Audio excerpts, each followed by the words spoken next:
Hello everyone. आज की इस वीडियो में सोशियोलॉजी के टॉप 30 क्वेश्चंस के बारे में बात करने वाले हैं। वीडियो स्टार्ट करने से पहले अगर आप चैनल पर नए हैं तो चैनल को सब्सक्राइब कर लें। चैनल का नाम है गोल टू सक्सेस। अगर आप नेट, जेआरएफ, पीजीटी, जीआईसी या फिर असिस्टेंट प्रोफेसर एग्ज़ाम की तैयारी कर रहे हैं सोशियोलॉजी से, तो इस चैनल के साथ जुड़कर आप यहां से अपने स्टडी को कंप्लीट कर सकते हैं। प्लेलिस्ट में उन सभी वीडियोज़ के फोल्डर्स मिल जाएंगे, आप वहाँ से उन वीडियोज़ को देख सकते हैं। तो चलिए स्टार्ट करते हैं।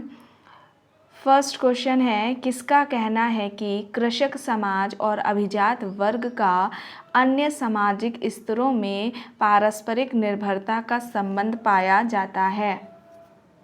जो कृषक समाज है और जो अभिजात वर्ग है, एलीट क्लास है, उसका अन्य सामाजिक स्तरों में पारस्परिक निर्भरता का जो संबंध है वो पाया जाता है। ऑप्शंस हैं Theodore Shanin, Robert Redfield, Andre Beteille, S C. Dube. Shanin, Redfield, Beteille और दुबे ऑप्शंस में हैं।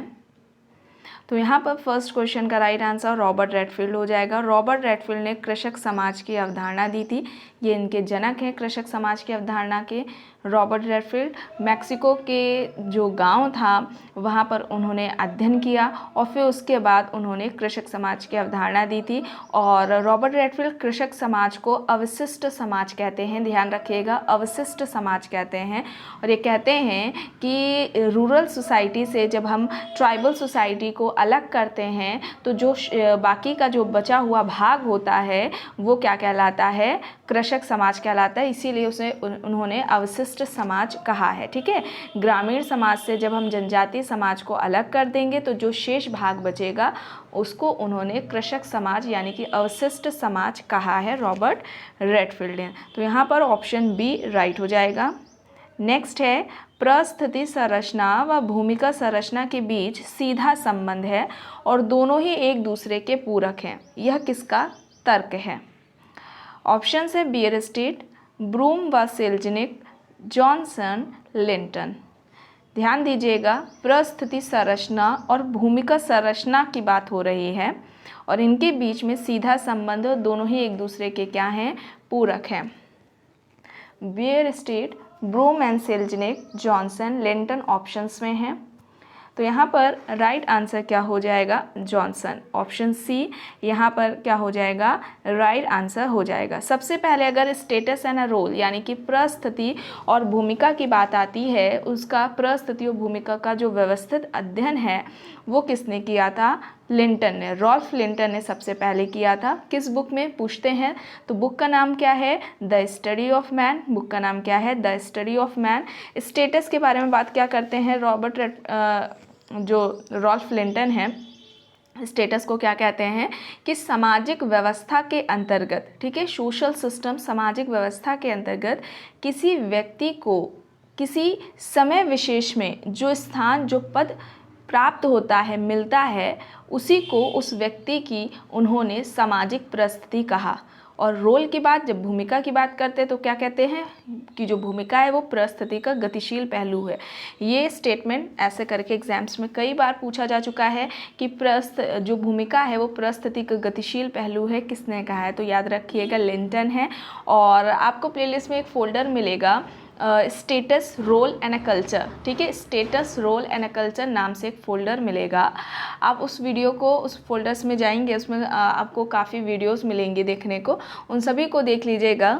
यानी कि उसमें जो आपका जो पद है, ठीक है, स्टेटस है, परिस्थिति है और जो भूमिका है, इसके अलावा संस्कृति से जितने भी इनसे रिलेटेड जो भी कॉन्सेप्ट्स हैं, जैसे कि बहुल भूमिका, परिस्थिति, सकुल, ये सारे कॉन्सेप्ट्स किसने दिए हैं? कॉन्सेप्ट्स को एक्सप्लेन किया है। कल्चर, उप संस्कृति क्या होती है, संस्कृति तत्व क्या है, सांस्कृतिक क्षेत्र की अवधारणा क्या है, किसने दिया है, उस सभी को एक्सप्लेन किया गया है। एंड इन सभी से रिलेटेड जितने भी टाइप के इंपॉर्टेंट क्वेश्चंस बनते हैं, जो अभी तक आपके जितने भी एग्जाम्स हुए हैं, चाहे GIC, assistant professor, net, JRF का हो, पीजीटी का हो, इन सभी में जितने भी टाइप के क्वेश्चंस जो हैं पूछे गए हैं, उन सभी को उसमें बताया गया है। तो आप वहाँ से उन वीडियोस को देख सकते हैं। तो यहाँ पर क्या हो जाएगा? Johnson, option c right. Next है, ऐसा दबाव जिसके द्वारा समाज अपनी सामाजिक व्यवस्था व स्थापित नियमों की सुरक्षा करना चाहता है, सामाजिक नियंत्रण के अंतर्गत आता है, किसका कथन है? ऑप्शंस हैं LaPiere, Ogburn and Nimkoff, Landis, Kingsley Davis.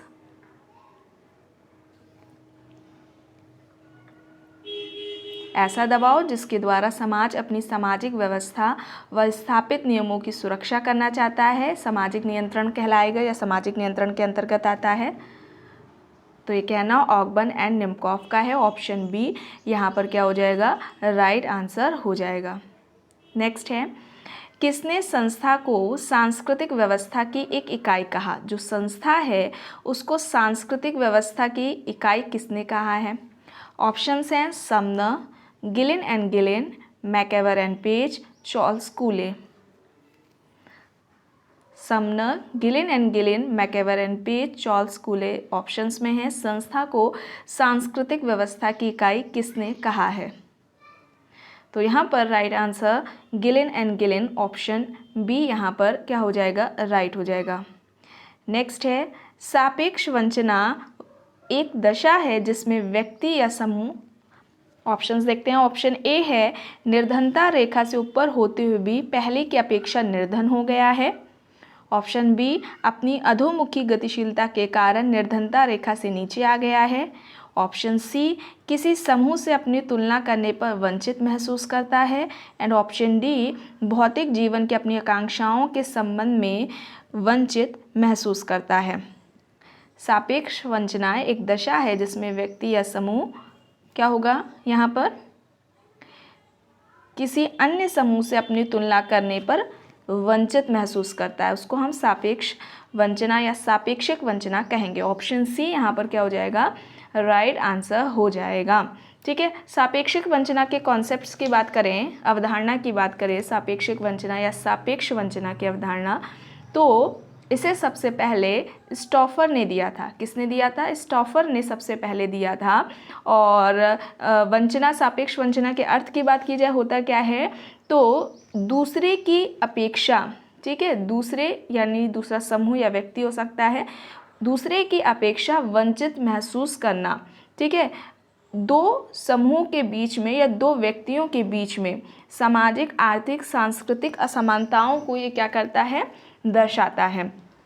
Example के तौर पर आप मान लीजिए किसी के पास कोई एक व्यक्ति है जिसके पास रहने को घर है बहुत सारे, ठीक है, कार ले लीजिए, कार का एग्जाम्पल ले लीजिए, 5-6 कार है। वहीं पर दूसरा ऐसा व्यक्ति है जिसके पास रहने के लिए घर भी नहीं है, उसके पास खाने के लिए खाना भी नहीं है।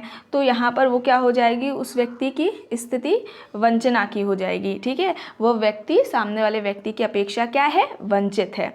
ठीक है, तो स्टॉफर क्या कहते हैं? यहाँ पर जो व्यक्ति या समूह है वो दूसरे व्यक्ति या समूह की अपेक्षा वंचित जो महसूस करता है, और यही व्यक्ति या समूह जब संगठित हो जाए तो वो किसी न किसी आंदोलन को क्या करता है? जन्म देता है। और यही स्टॉफर का जो सापेक्षिक वंचना की जो अवधारणा है वो दी थी। अगर इसकी बात की जाए स्टॉफर की, तो उन्होंने किसके परिप्रेक्ष्य में दी थी? जो इनका सामाजिक आंदोलन का सिद्धांत है या जो उन्होंने कारण बताया, उसके अंतर्गत ये सापेक्षिक वंचना की बात उन्होंने की थी स्टॉफर ने। ठीक है, तो इसे याद रखिएगा। ऑप्शन सी यहाँ पर राइट हो जाएगा। नेक्स्ट है, संस्कृति का मुख्य वाहक क्या है? ऑप्शंस हैं सड़क, प्रतीक, आवास, व्यक्ति। संस्कृति का मुख्य वाहक क्या है? तो यहाँ पर राइट आंसर क्या हो जाएगा? प्रतीक हो जाएगा। क्या हो जाएगा? प्रतीक। ऑप्शन बी यहाँ पर क्या हो जाएगा? राइट आंसर हो जाएगा। ठीक है, संस्कृति क्या होती है? मानव निर्मित होती है, हस्तांतरित की जाती है, मानव आवश्यकताओं को पूरा करती है। ठीक है, और लिंटन क्या कहते हैं? संस्कृति को समाज के सदस्यों की जीवन विधि है। जो संस्कृति है वो समाज के सदस्यों की क्या है? जीवन विधि है। किसने कहा है? लिंटन ने कहा है। तो यहाँ पर संस्कृति का मुख्य वाहक क्या हो जाएगा? प्रतीक हो जाएगा। ऑप्शन बी यहाँ पर राइट हो जाएगा। नेक्स्ट है, सामाजिक पद विशेष से जुड़े विशिष्ट कर्तव्यों तथा अधिकारों के इर्द गिर्द संगठित व्यवहार के विन्यास को कहते हैं भूमिका, परिस्थिति, प्रतिष्ठा, शक्ति। सामाजिक पद विशेष से जुड़े विशिष्ट कर्तव्यों तथा अधिकारों के इर्द गिर्द जो संगठित व्यवहार है उसे हम क्या कहेंगे? भूमिका कहेंगे, परिस्थिति, प्रतिष्ठा या शक्ति। तो यहाँ पर राइट आंसर क्या हो जाएगा? भूमिका। ऑप्शन ए यहाँ पर क्या हो जाएगा? राइट आंसर हो जाएगा। नेक्स्ट है, किसका कहना है कि समाज की उत्पत्ति एक सावयव की भांति नहीं होती है? ध्यान दीजिएगा, समाज की उत्पत्ति एक सावयव की भांति नहीं होती है, ये पूछा जा रहा है। ऑप्शंस हैं Spencer, Radcliffe Brown, Auguste Comte, MacIver and Page.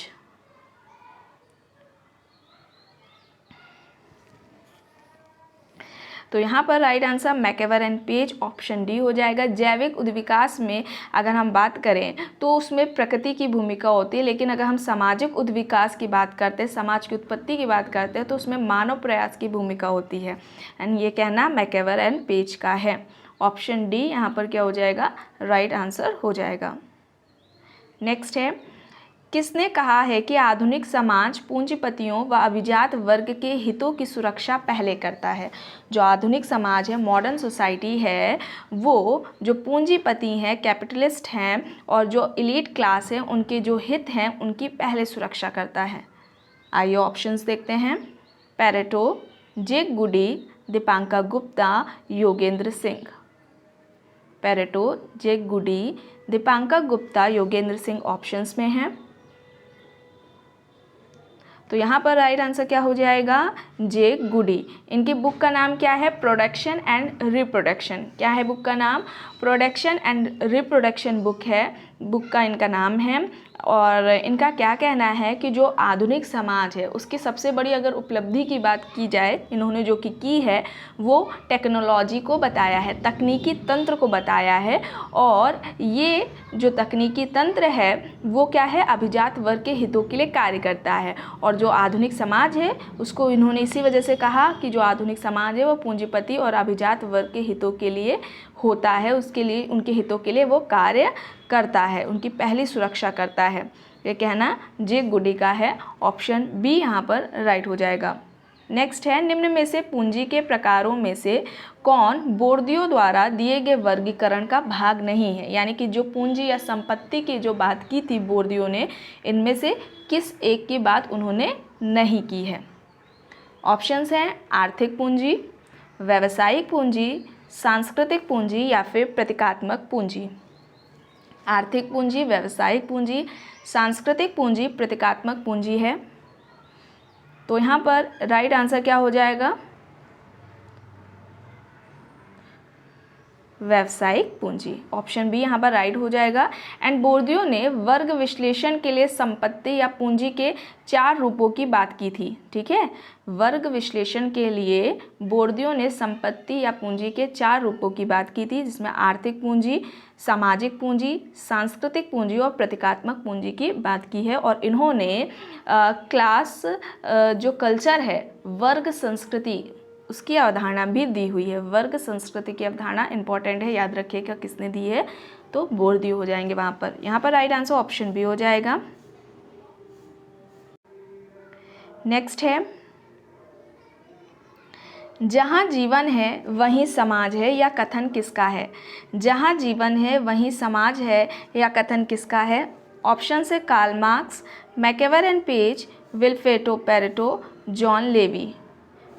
तो यहाँ पर राइट आंसर क्या हो जाएगा? MacIver and Page. जहाँ जीवन है वहीं समाज है, ये कहना मैकेवेरन पेज का है। ऑप्शन बी यहाँ पर राइट आंसर हो जाएगा। नेक्स्ट है,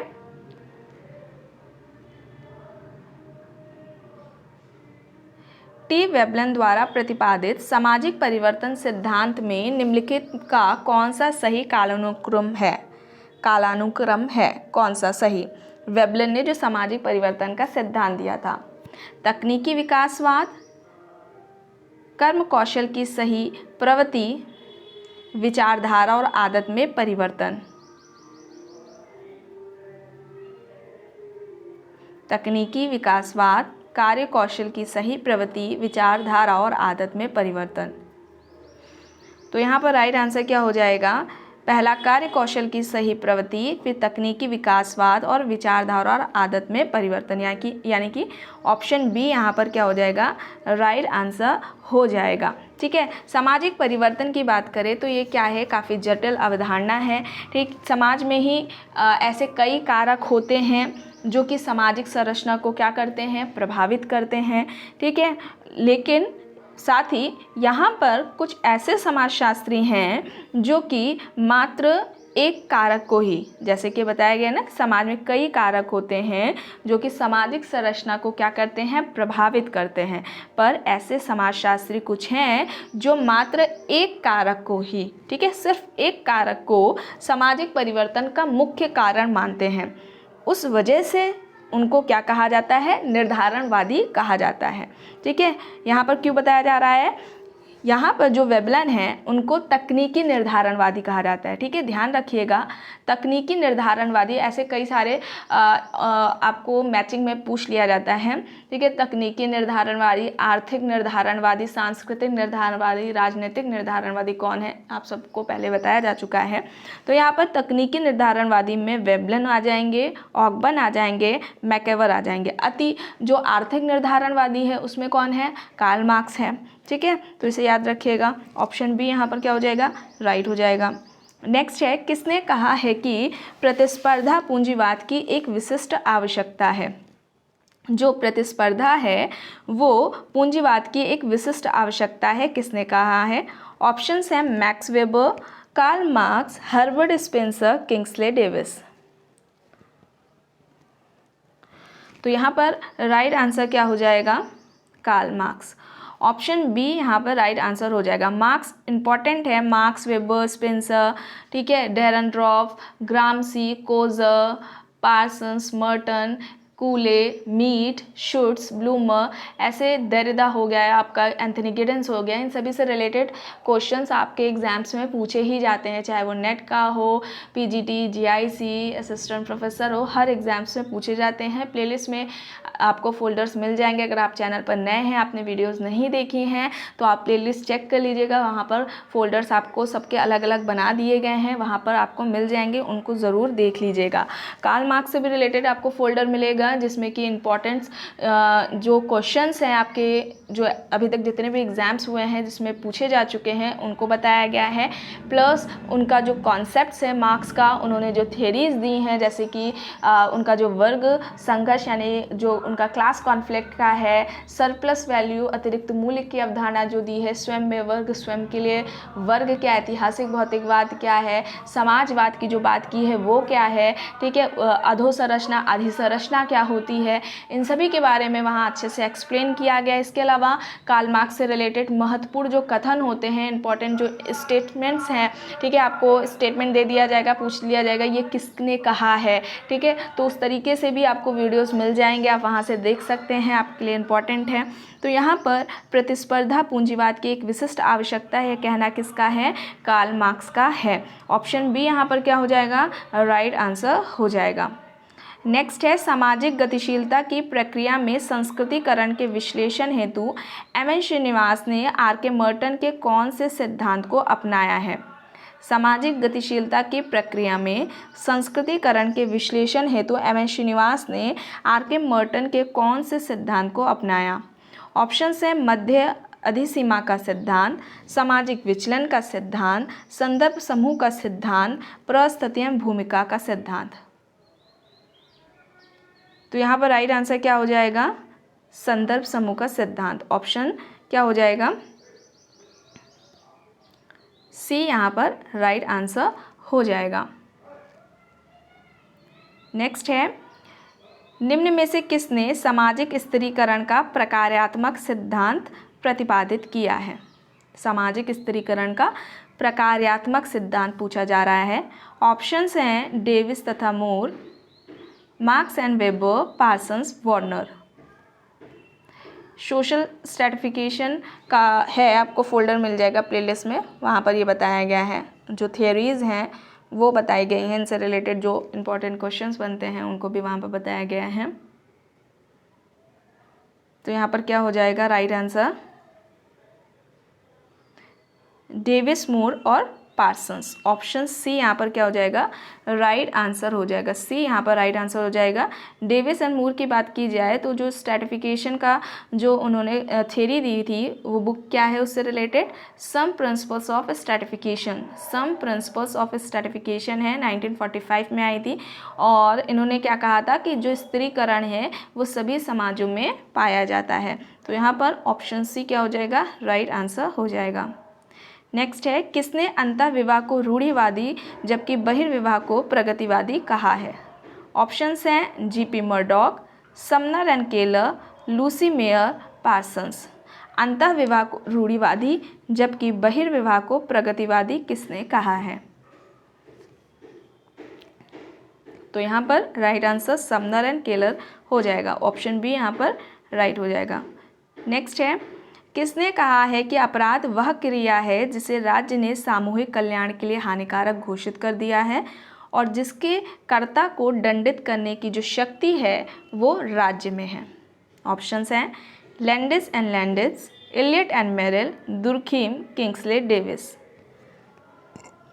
अपराध वह क्रिया है जिसे राज्य ने सामूहिक कल्याण के लिए हानिकारक घोषित किया है और जिसके कर्ता को दंडित करने की जो शक्ति है वो राज्य में है।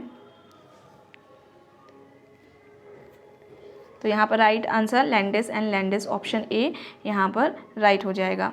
नेक्स्ट है, सांस्कृतिक संरचनावाद के सिद्धांत के प्रतिपादक हैं।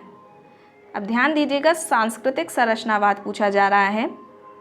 ऑप्शन है Giddens, Bourdieu, MacIver and Page, Pearson. Giddens, Bourdieu, MacIver and Page, Pearson options में है। तो यहाँ पर ये कॉन्सेप्ट किसका हो जाएगा सांस्कृतिक संरचनावाद का? बोर्दियो का। ऑप्शन बी यहाँ पर राइट आंसर हो जाएगा। बोर्दियो के साथ नाम एक जुड़ा हुआ है रॉबर्ट बूथ नोव का, ठीक है, किसका? रॉबर्ट बूथ नोव का। तो ऑप्शन बी यहाँ पर क्या हो जाएगा राइट आंसर हो जाएगा। नेक्स्ट है, ऐसी जादू क्रियाएं जिनका उद्देश्य किसी को हानि पहुँचाना होता है उस जादू का नाम है? ऑप्शन से संक्रामक जादू, सफ़ेद जादू, पीला जादू, काला जादू। तो यहाँ पर राइट आंसर क्या हो जाएगा? ऐसी जादू की क्रियाएं जिनका उद्देश्य किसी को हानि पहुंचाना है, तो वो काला जादू में आएगा। ऑप्शन डी यहाँ पर क्या हो जाएगा राइट आंसर हो जाएगा। जादू की बात मैलिनोवस्की ने भी की है। जादू के वे दो प्रकार बताते हैं, सफ़ेद जादू जो कि दूसरों के कल्याण के लिए होता है, काला जादू जो दूसरों को हानि पहुंचाने के लिए होता है, ठीक है। तो यहाँ पर ब्लैक मैजिक हो जाएगा, ऑप्शन डी यहाँ पर राइट आंसर हो जाएगा। नेक्स्ट है, इनमें से कौन सा सही नहीं है? Radhakamal Mukerjee, the land problem of India, G S. Ghurye, social tension in India, B R. Ambedkar, Buddha and Karl Marx, Andre Beteille, village caste, gender and method. तो कौन सा सही नहीं है ये पूछा गया है। तो यहाँ पर राइट आंसर ऑप्शन डी हो जाएगा। कमेंट करके बताइएगा village caste gender and method किसकी बुक है? Village caste gender and method ये किसकी बुक है? ऑप्शन डी यहाँ पर क्या हो जाएगा राइट आंसर हो जाएगा। नेक्स्ट है, आर वॉलेस के अनुसार तीन व्यापक श्रेणियाँ विश्व स्वीकृत आंदोलन, विश्व अस्वीकृत आंदोलन और विश्व समावेशित आंदोलन संबंध हैं। ऑप्शंस हैं सांस्कृतिक आंदोलन के साथ, नवधार्मिक आंदोलन के साथ, सामाजिक आंदोलन के साथ या फिर उपयुक्त सभी के साथ। आर वॉलिस के अनुसार विश्व स्वीकृत आंदोलन, विश्व अस्वीकृत आंदोलन और विश्व समावेशित आंदोलन किसके साथ जुड़े हुए हैं, किसके साथ संबंध है?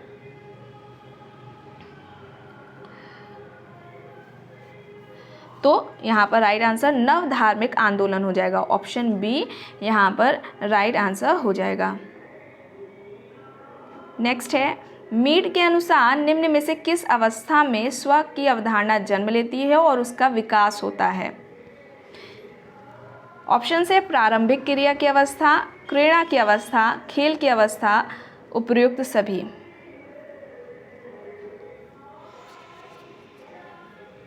तो यहाँ पर उपयुक्त सभी ये सभी हो जाएगा, ऑप्शन डी यहाँ पर राइट हो जाएगा। नेक्स्ट है डॉक्टर अंबेडकर के डॉक्टरेट शोध प्रबंध का शीर्षक है। ऑप्शंस हैं the problem of rupee, its origin and its solution, Yuganta, the end of an epic, high speed society, nature's economy. Doctorate शोध प्रबंध का शीर्षक पूछा जा रहा है अंबेडकर जी का,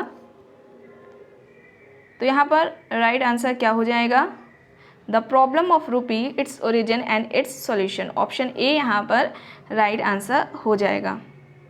नेक्स्ट है निम्न में से कौन एक उग्र नारीवादी नहीं है। उग्र नारीवादी नहीं है पूछा जा रहा है। ऑप्शंस हैं Judith Butler, Kate Millett, Shulamith Firestone, Sylvia Walby. तो यहाँ पर राइट आंसर क्या हो जाएगा, जुडिथ बटलर। ऑप्शन ए यहाँ पर राइट आंसर हो जाएगा। नेक्स्ट है सामाजिक परिघटना सामाजिक तथ्य होते हैं जिनमें विशिष्ट सामाजिक विशेषताएं और निर्धारक होते हैं। यह कथन है शुट्ज़, हर्शल, दुर्कीम, मैक्स वेबर।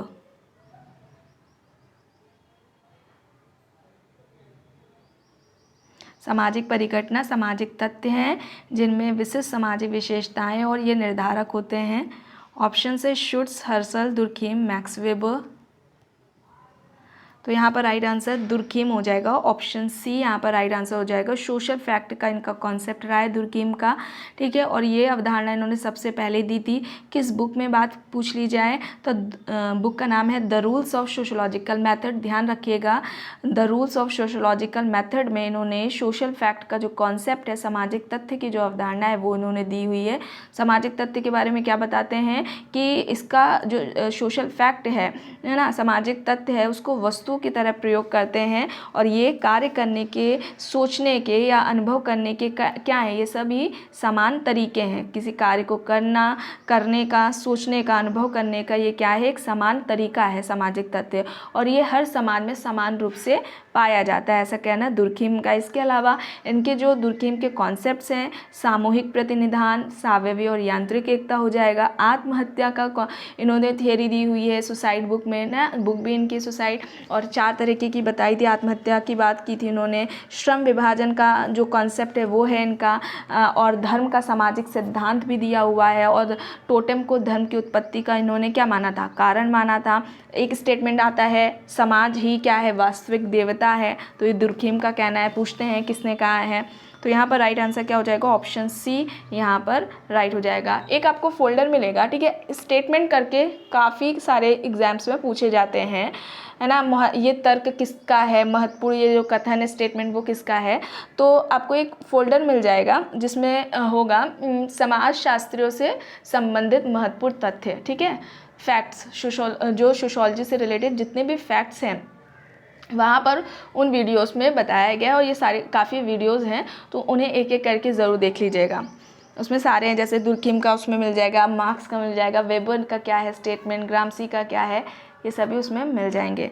तो ऑप्शन सी यहाँ पर क्या हो जाएगा, राइट आंसर हो जाएगा। नेक्स्ट है किम्बॉल यंग ने सामाजिक नियंत्रण को वर्गीकृत किया है, या ऐसे भी पूछ सकते हैं किम्बॉल यंग ने सामाजिक नियंत्रण के कितने प्रकारों की बात की है, या कौन से प्रकार की बात की है। ऑप्शंस हैं चेतन और अचेतन नियंत्रण के रूप में, संगठित तथा स्वचालित नियंत्रण के रूप में, औपचारिक तथा अनौपचारिक नियंत्रण के रूप में, सकारात्मक तथा नकारात्मक नियंत्रण के रूप में। किम्बॉल यंग है, तो यहाँ पर राइट आंसर क्या हो जाएगा, सकारात्मक तथा नकारात्मक नियंत्रण की बात की है उन्होंने। चेतन और अचेतन नियंत्रण की बात की जाए तो ये किसने की हुई थी, चेतन और अचेतन नियंत्रण की कूले एंड बर्नौट ने। संगठित और असंगठित नियंत्रण की जो बात है वो गुरविच एंड मूर ने की है। किसने की है, गुरविच एंड मूर ने की है संगठित और असंगठित नियंत्रण की बात। औपचारिक और अनौपचारिक नियंत्रण की जो बात की हुई है वो बोगार्डस और बियरस्टेड ने की है, ठीक है। और सकारात्मक नकारात्मक नियंत्रण की बात किम्बॉल यंग ने की है। ऑप्शन डी यहाँ पर राइट हो जाएगा। नेक्स्ट है निम्न में से किसने सर्वप्रथम आर्थिक विनिमय और सामाजिक विनिमय के बीच स्पष्ट विभेद किया है। ऑप्शंस हैं James Frazer, Levi Strauss, Malinowski, Holmes. सबसे पहले आर्थिक विनिमय और सामाजिक विनिमय के बीच अंतर किसने किया है? तो यहाँ पर राइट आंसर मेलानोव्स्की हो जाएगा। ऑप्शन सी यहाँ पर राइट आंसर हो जाएगा। मेलानोव्स्की को व्यक्तिवादी प्रकारवादी, सांस्कृतिक प्रकारवादी, जैव सांस्कृतिक प्रकारवादी भी कहा जाता है। ध्यान रखिएगा, व्यक्तिवादी प्रकारवादी, सांस्कृतिक प्रकारवादी और जैव सांस्कृतिक प्रकारवादी कहा जाता है। ऑप्शन सी यहाँ पर राइट होगा। नेक्स्ट है, यह तर्क किसने प्रस्तुत किया है कि वर्ग बाजार अर्थव्यवस्थाओं में विकसित होते हैं जिनमें व्यक्ति आर्थिक लाभ हेतु प्रतियोगिता करता है। जो वर्ग है वो बाजार अर्थव्यवस्थाओं में विकसित होते हैं जिनमें व्यक्ति आर्थिक लाभ हेतु प्रतियोगिता करते हैं। ऑप्शंस हैं मार्क्स, कूले, आंद्रे बेते, मैक्स वेबर। तो यहाँ पर राइट आंसर क्या हो जाएगा? Max weber. ऑप्शन डी यहाँ पर राइट हो जाएगा। नेक्स्ट है, निम्न में से किसने नगरीकरण की प्रक्रिया जुड़ी है? किससे?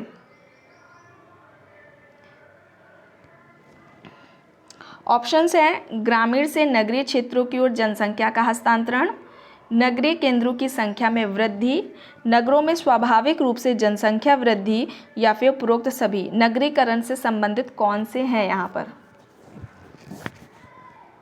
ग्रामीण से नगरीय क्षेत्रों की ओर जनसंख्या का हस्तांतरण, नगरीय केंद्रों की संख्या में वृद्धि, नगरों में स्वाभाविक रूप से जनसंख्या वृद्धि, या फिर उपरोक्त सभी। तो यहाँ पर ये सभी हो जाएंगे। ऑप्शन डी यहाँ पर राइट आंसर हो जाएगा। नगरीकरण का जो कॉन्सेप्ट है, जो अवधारणा है नगरीकरण की, वो लुई वर्थ ने दी हुई है। और लुई वर्थ 3 तत्व बताते हैं नगरीकरण के। पहला जनसंख्या का आकार, दूसरा जनसंख्या का घनत्व और तीसरा जनसंख्या की विषमता। ठीक है, 3 तत्वों की बात की है नगरीकरण की लुई वर्थ ने। इंपॉर्टेंट है, एग्जाम में पूछा जाता है। जनसंख्या का आकार, जनसंख्या का घनत्व और जनसंख्या की विषमता। ठीक है, और नगरीकरण की जो अवधारणा है लुई वर्थ ने दी ही है, आपको पता है। ऑप्शन डी यहाँ पर राइट होगा। नेक्स्ट है, एक विख्यात इंग्लैंड के समाजशास्त्री का मत है कि मानव समाज की व्याख्या ठीक उसी प्रकार की जा सकती है जिस प्रकार डार्विन ने पृथ्वी पर जीवन के उद्भव और विकास की व्याख्या की है। निम्नांकित में से वह कौन है? T B. Bottomore, Adam Smith, Frankfurter, H. Spencer. England समाजशास्त्री हैं। मानव समाज की व्याख्या ठीक उसी प्रकार से की जा सकती है जिस प्रकार डार्विन ने पृथ्वी पर जीवन के उद्भव और विकास की व्याख्या की थी। ये किसका कहना है?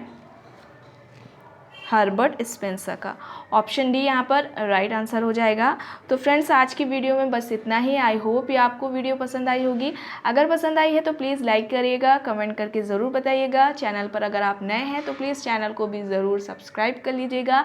एंड इस वीडियो को जितना हो सके ज़्यादा से ज़्यादा लोगों के साथ शेयर भी ज़रूर करिएगा। Thank you.